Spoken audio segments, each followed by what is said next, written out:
Dito sa Bicol, Target kan Department of Energy, 60% kan pangkabilugang power generation kan nasyon maghali sa indigenous o lokal na mapagkukuanan.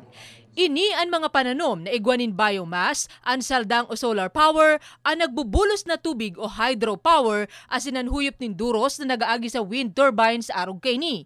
Kaipuhan sana, sigun sa DOE, pag-adala nin marhay ang pag-aprobetsar kay ni.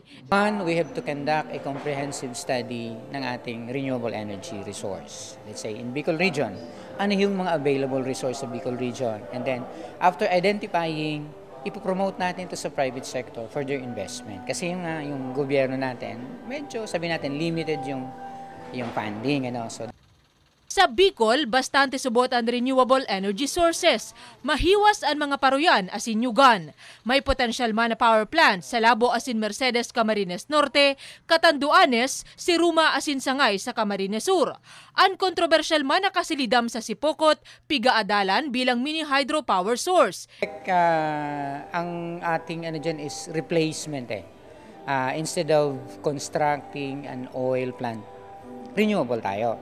So, ano na yung dependence ng oil importation. Instead of importing, merong local plant na ma-ooperate natin in terms yung indigenous na tinatawag, local find.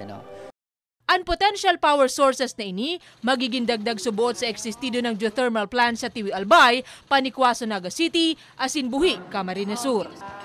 Riza Mostar, Patrol kan Pilipino.